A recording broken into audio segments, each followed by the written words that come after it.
আমাদের central university নিয়ে তো অনেক জল্পনা কল্পনা হয়েছে আর কি। তো এর মধ্যে আমরা ক্লাসে ঢুকেছি 24-25 সেশন। তো ক্লাসে ঢোকার পরও যেটা হচ্ছে যে আমাদেরকে প্রশ্ন করা হচ্ছে তোমাদের পরিচয় কি, তোমরা কি 7 কলেজের স্টুডেন্ট নাকি তোমরা সেন্ট্রাল ইউনিভার্সিটি, আর যদি সেন্ট্রালের হয়ে থাকো তাহলে তোমাদের মানে ওয়েবসাইট কোথায়, তোমাদের মানে পরিচয়টা কি।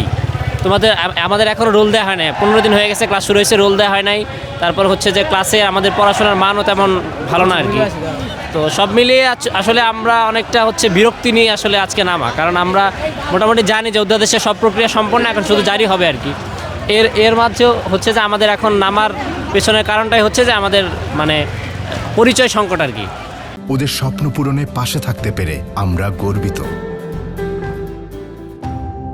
একটা প্রতিষ্ঠানে পড়তেছি, আমাদের যদি পরিচয় না থাকে তাহলে সেটা নিয়ে আসলে আমাদের আজকের এই বিক্ষোভ মিছিল আর কি, অধ্যাদেশ যেন দ্রুত জারি হয় সেই বিষয়ে আর কি। ঢাকা সেন্ট্রাল ইউনিভার্সিটির স্টুডেন্ট, আমরা 2024-25 ব্যাচে পড়াশোনা করছি।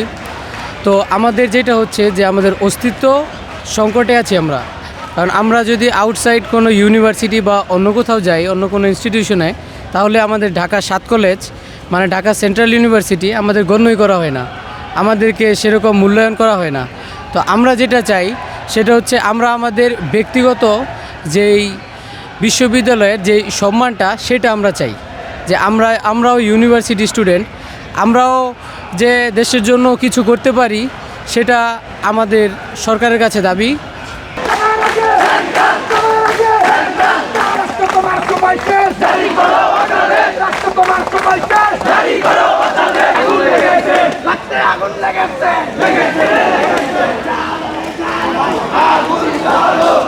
যে আমাদের যেই চূড়ান্ত কাঙ্ক্ষিত অধ্যাদেশ সেটা যাতে এই কিছুদিনের মধ্যে সমাপ্ত হয়, সেই লক্ষ্যে আমরা যত সম্ভব মানে ওখান থেকে আশ্বাস পাইছি যে এই সপ্তাহের মানে এই জানুয়ারির 15 তারিখ বা দ্বিতীয় সপ্তাহের মধ্যে আমাদের অধ্যাদেশ জারি হওয়ার পসিবিলিটি আছে।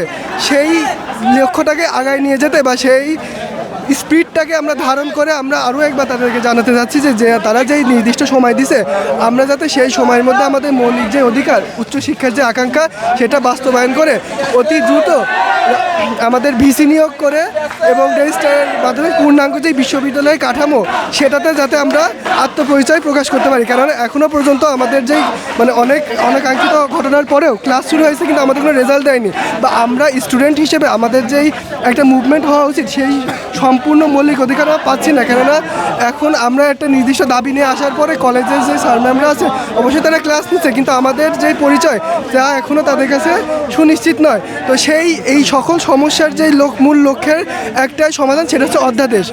আর এই অধ্যাদেশের মাধ্যমে আমরা যে উচ্চশিক্ষার উদ্দেশ্যে আসছি, দেখেন আমরা ক্লাস করতেছি, আমাদের ক্লাসে একটা মিনিমাম যেই আপনার মাল্টিমিডিয়া প্রজেক্টর থাকে সেটা পর্যন্ত নয়, যেগুলো আমাদের জেলা বা জাতীয় বিশ্ববিদ্যালয়ের আন্ডারে যে কলেজগুলো থাকে সেখানে পর্যন্ত সেই ফ্যাসিলিটিস আছে। কিন্তু এই ঐতিহ্যবাহী ঢাকা কলেজ বলেন বা আদার্স যে সিস্টেম, এখানে অ্যাটলিস্ট একটা রুমে তো তো থাকবে, প্রজেক্টর তো থাকবে, একটা প্রজেক্টর পর্যন্ত নয়।